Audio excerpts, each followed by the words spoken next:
Good morning, everyone. It's Lee Henson, President and Founder of Agiledad, and it's time for today's episode of the Daily Stand-Up. So without any further ado, let's get started. Today, I wanted to talk to you about the way Agile teams interpret Scrum and some of the common misinterpretations that happen that cause the Scrum team to lose focus or to worry or to come across as, eek, this isn't what I signed up for, right? So whether it's the team's understanding that, for example, Agile means that we're going to do everything quicker, so we're not going to have as many meetings. Our calendars are going to be a lot more open.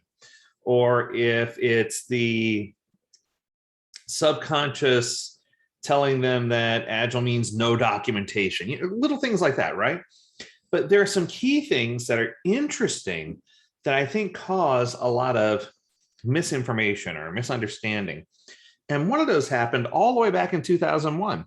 So in February 2001, that's when the Agile Manifesto was written, we learned about individuals and interactions over processes and tools. And I think many people missed the key words in the middle, right? So what they did is they tried to throw the baby out with the bathwater. They said, oh, well, that means that we don't need contracts. We don't need processes. We don't need tools. We don't need, and they literally took everything on the right and just completely abolished it and said, the things on the left are Agile. The things on the right are not Agile. So working software, customer collaboration, all those good things are Agile. But if you have a plan, you're not doing Agile because you have a plan. So you should plan not to plan, no contracts, no documentation, and no, of course, process or tools. And I think that the key there is that if you throw out all those things on the right, you are going to wind up in a very bad position. Because I think it's going to cause you to have bias. I think it's going to cause you to misinterpret or not understand how agility really works. And it wasn't the intent of the writers of the Agile Manifesto for you to throw out all the things on the right. It's not either or. It's this over that, or this with less of this, right? So I think it's just important for you to really read through and understand. Now, the good news for you is if you fell into that trap, it's okay, because a lot of people misunderstood the Agile Manifesto. A lot of people got confused. And that's why the writers of the Agile Manifesto produced a document that was the 12 principles to support the Agile Manifesto. Now, I'm going to be honest. I know a lot of people who have the Agile Manifesto memorized, but how many of you actually have the 12 principles memorized? That's kind of crazy when you talk about principle number 4, being that business people and technology people should work together daily throughout a project. Or number 10, you should maximize the art of figuring out what you're not going to do, right? Or talking about that the best line or ways of communication is face-to-face conversations. These are things that, in essence, and I'm going to go here, are even more powerful than the manifesto itself. Yet people don't remember, or they don't understand, or they don't line up. They try to align themselves with just a few words of the Agile Manifesto instead of aligning themselves to the supporting principles that cause the manifesto to work. Now, admittedly, I think this is a symptom. I think that the reason why this is happening is because in today's day and age, we're used to the media telling us what we should believe and telling us what we should do. And it's hard for us to establish and to understand and to dig deeper and do the research and find out the answers for ourselves. So because we've been so accustomed to the internet and the book of Google teaching us everything we need to know, it's harder for us to embrace that, hey, this approach and this design is there so that we can become better at what we do, and so that we can use this to cycle for interpretation, and so that we can figure out, using an iterative approach, how we're best going to engage and embrace Agile. And I think that teams really, really struggle with that.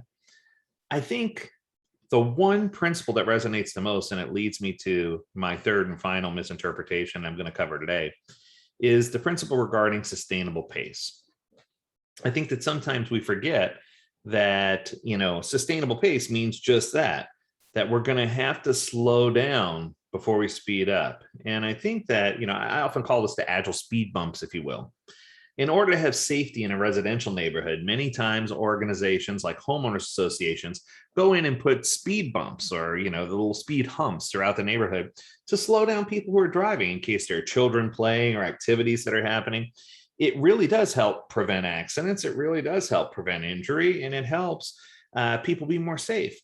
But in order for people to get to where they need to get to safely, and in order to eliminate waste, sometimes we just need to slow down and be sustainable and take a look. And the way I often teach this is that as a former C-level executive, right, and a current C-level executive, if you gave me two choices, if you gave me one team that would fly through everything, would get everything done, their quality was decent, the quality wasn't bad. It's just every time they said they were going to do something, they would always fall short. They would set stretch goals, but they would never finish the items that they said they were going to complete. And you gave me a second team, and the second team always committed to doing less work, but they always finished all the work that they committed to. Which team am I going to like better? Obviously, team B. I don't care that team A was doing more. If they were unpredictable, it didn't make sense to me. So I think over time, what we learn is that the best part of agility can be found in your team's predictability. And that being said, oftentimes we need to slow down before we speed up.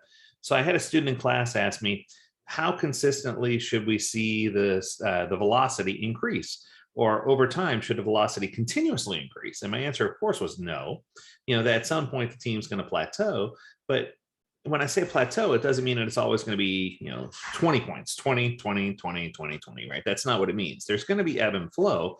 But I think that you need to understand holistically that in order for you to get a sustainable pace, in order for you to get to the point where you can become predictable, oftentimes that means you need to peel back a little bit and slow down a little bit so that you can achieve the predictability that you're trying to get to. So it's important for us to slow down before we speed up. It's kind of like conditioning ourselves so that when we condition ourselves, we can become better at what we do. But sometimes that means conditioning doesn't always mean go all out every single time. We need to work on our muscles, and we need to work on resistance, and we need to work on producing higher speeds, but it's incrementally. It's not all at once. So you need to be sustainable in order for you to gain productivity and in order for you to gain predictability. So there you have it. I know what you're thinking. That was a great topic, but I have something I want to talk about. If you have something you want to talk about in the Daily Stand-Up, I invite you to reach out to us at learnmore@agiledad.com, because we'd love to hear what you want to talk about so that we can make part of the Daily Stand-Up podcast. And as always, we encourage you to stay healthy, stay well, and stay agile, my friends. Until next time, do take care.